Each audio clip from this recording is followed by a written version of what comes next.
Hello, welcome back to the most important music review channel on earth. Today we'll be discussing the album 3D Country by the band Geese.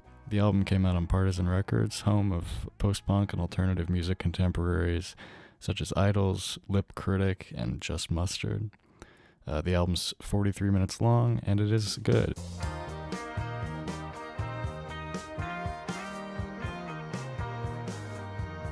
3D Country runs the gamut from blues rock to classic rock influenced R&B to post-punk to contemporary psychedelic rock.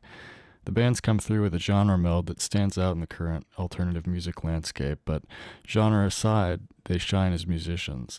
Lead vocalist Cameron Winter's acrobatic and emotional vocal performances and somewhat indiscernible spiritual and mythological lyrics are a highlight of all these tracks. The guitar contributions of Foster Hudson, who has since departed the band, and Gus Green supply a wide variety of textures, sounds, and melodic phrases ranging from layers of noise or sound effects to addicting melodic blues riffs which glide through these tracks, dancing along with the perpetually grooving motor of their rhythm section. Max bass and strumming, equally propulsive and pocketed, and Dominic DeJesu's bass, serving as the magnetic center of the arrangements and at times taking the forefront. Like in the first track, 2122, a song which immediately supplies the kind of strange, mythologically and romantically inclined lyrics, tongue-in-cheek attitude, and alternatingly disaffected and rabid vocals, which are present on most of the material here. The band's classic rock R&B lean rears its head first on I See Myself, a touching, if somewhat disturbing analysis of attraction which rests predominantly in a space of musical warmth.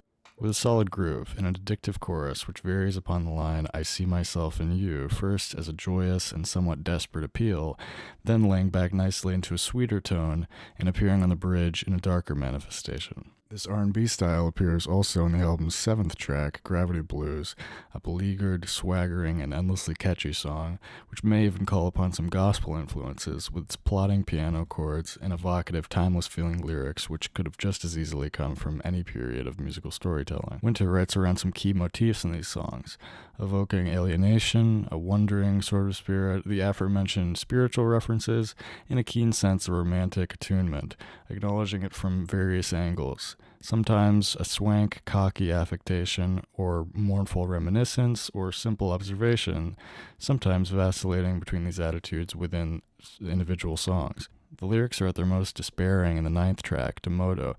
Cameron sings of life's dark corridors, an overwhelming and constant tiredness, a fantastic, life-saving romance, ultimately landing in an embittered final line expressing both affection and disgust. Don't lie, girl, don't even look me in the eye.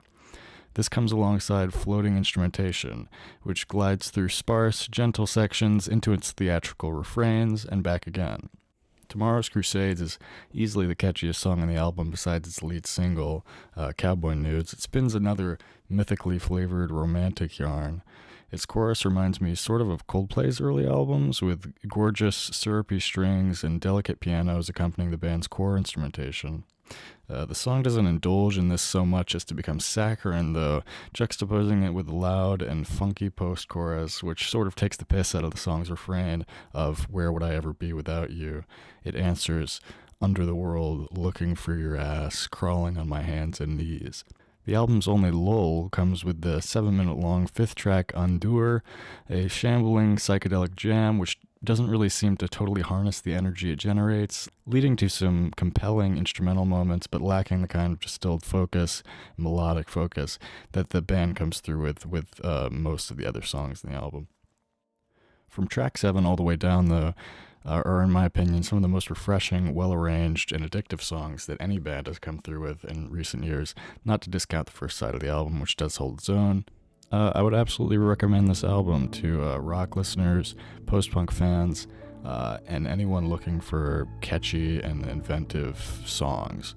That's my opinion, and it is also the opinion of the most important music review channel on earth.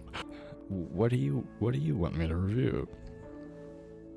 Let me know.